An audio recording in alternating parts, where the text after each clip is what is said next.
Hi, welcome back to the channel. Thank you for your response to the first video. It was great. It's great to see some new subscribers. It's great to see people enjoying the content. And obviously, I'm going to try and be doing more. So we're going to go with, I put a poll out and people wanted more United content. So we're going to do a scout report on one of the players that Manchester United have been linked with. And that is in the striker position. Now, let's just kind of outline what the problem is for United before we get into it. Now, United have needed a striker for a while.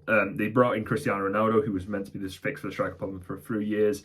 There was obviously the falling out that I'm not going to get into, and he left. And then he was replaced by Wout Weghorst on loan. Now, Weghorst does a lot of the things that Ten Hag wants from a striker, the little tiny bits that we'll probably mention a bit later on. He does the hold-up play really well. He links up well with his teammates, and he presses from the front relentlessly. But unfortunately for Weghorst, he doesn't do the one thing that you need a striker to do, which is score goals. And this puts a lot of weight on Marcus Rashford's shoulders to get the goals in the side, and he's kind of been our main goal outlet. So that's what United need to look for. They need to look for some people who can do the stuff, that the hold up play, the pressing and all that, but they need someone who can score goals.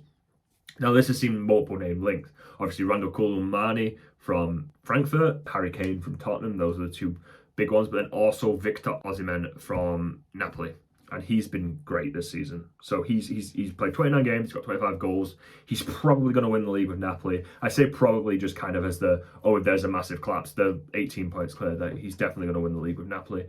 And he might even win the Champions League as Napoli got a favourable draw. And they've also been fantastic this season. So I think that he's got a really good chance of having 2 trophies. The problem is that then reflects in Napoli's price for him. And De Laurentiis is already a notoriously tough negotiator, and a lot of reports have said, well, it was 100 million last summer. I mean, they paid 72 million to get him from Lille. It'll probably end up being closer to 150 million. Now, United probably can't afford that, or they can afford that, but it might not allow them to strengthen in other areas where they definitely need to strengthen, because one of the things United also need is depth, and they also need a midfielder, but we'll talk about that in other videos. But I don't think United have to look that far for an option, definitely, because I think there's another great player in the Serie A who could do the job. But before we start talking about how he's doing in Italy, we're going to talk about the great thing now. Scandinavia is obviously a collection of countries in the north of Europe, and they've kind of always been known for making great strikers, and over the last couple of years they're trying to look for new ones. Obviously, Sweden had Alexander Isak, moved to Newcastle. He's been injured, but he's done well when he played.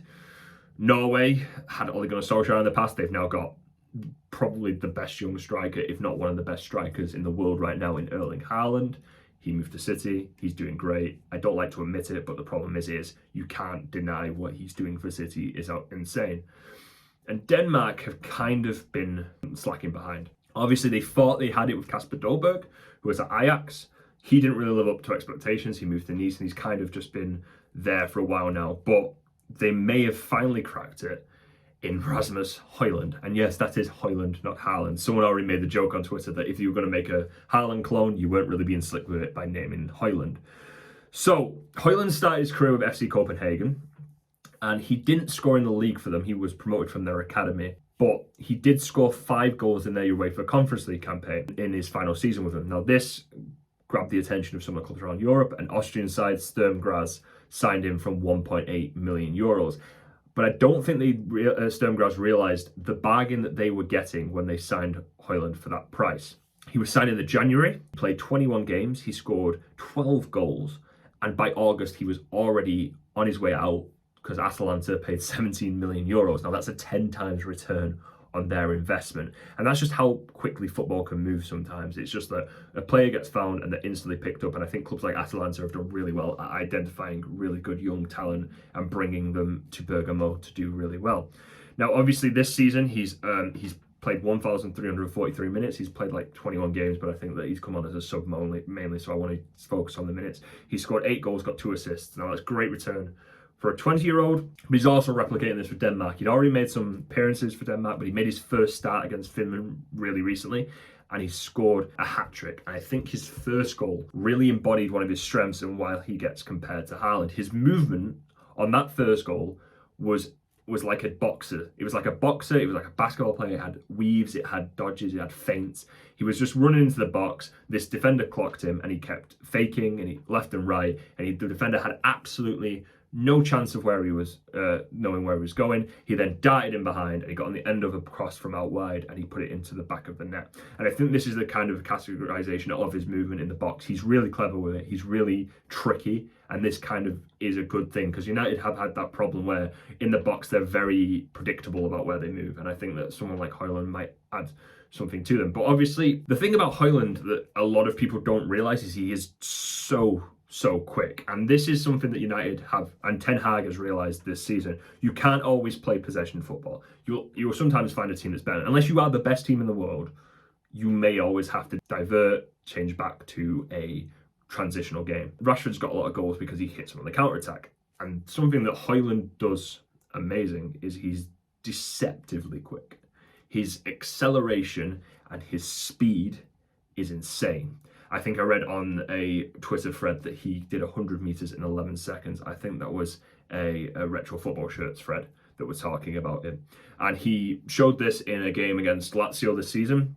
He started out in his own half. He beat 4 defenders just running straight because they just couldn't catch him. And then unfortunately he didn't finish the chance, but he got into this position insanely well because his speed and his momentum are just unstoppable. He obviously is built quite tall. He's 6'2", he's built, but he can run really fast. And that kind of allows you to play him in different game states. As I said, you can play him in a possession game because his hold-up play is also quite great. How he plays with his back to goal and brings his other teammates into play is good. But if you ever need to counter-attack, he can also play really well. Now, the risks. There's obviously some risks. He's quite young.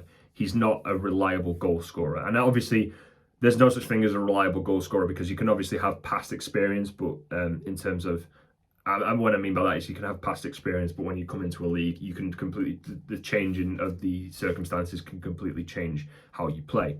But he is definitely one of the younger options. He's definitely still quite raw, but Atalanta will likely demand a high price for him because United are interested. Arsenal have been linked, Newcastle have been linked, and then teams in his league like AC Milan and Napoli have been linked. But I think obviously there's those main targets like Victor Osimhen, and I'm guessing Kane will probably fall into that. I'm not a big fan of Kane as a signing for other reasons, but I'll probably talk about that in another video. But he probably falls into the M. Ferguson category of he's a young talent that United could develop, and if they think they can get the best out of his strengths, he could be a striker for years and years to come. And I think the final note I'm going to end on is he is a United fan. Like this isn't just me saying, oh, I saw a picture of him in a United shirt when he was younger. He is a United fan. He was asked by a reporter about the links with Manchester United, and he replied, "Now that you ask, I will not hide the fact that I am a huge Man United fan. So personally, it would be one of the biggest things for me to play for them." That's what he meant. That's great. Like that, United don't have that much hold anymore, and I think that United haven't used that link with Scandinavia that they seem to have because of Ole Gunnar Solskjaer and such. They never really have seemed to use that Norwegian link. I mean, that's what people thought would happen with Haaland, but it didn't because United were in a bad place. But if you have a player that really wants to play for you and is that talented, then I think that gives you a little bit of a leg up on some of the other options. So, personally, he wouldn't be my first choice. But you've got to look at it as, in this world where we have to kind of take people before the curve, or before before the jump happens, before they become this next big star, because then you can ask anything for him. He's one of those talents where you look at him and you say, if he develops the way that he should do, he will be amazing. And if he comes to United, he could rival some of the great Scandinavian stars that we've had, the Zlatan Ibrahimovic's, or even Ole Gunnar Solskjaer. So I think if you can get him for the right price, say it's 60 to 70 million, because that looks like the going rate for a young striker, and that looks like what Brighton will ask for Erling Ferguson, or even a fraction of what Eintracht will ask for Orlando Colomani, then I think that you have to consider him. And that's why I think that United should definitely look at Rasmus Holjund this summer. I hope this video has been informative. I hope this video has given you a little bit of an outlay, maybe informed your opinion a bit. As always, like and subscribe if you enjoyed the video. The Played on Paper link is down there as well. That's my newsletter. That's where I write about some of this stuff. I kind of write a bit more of a long form, a little bit more in depth, and sometimes a little bit better than I speak. But I hope you enjoyed this. I hope that Rasmus Holjund is a player that you get to watch a bit more because he is really enjoyable to watch. And I'll see you next time. Peace.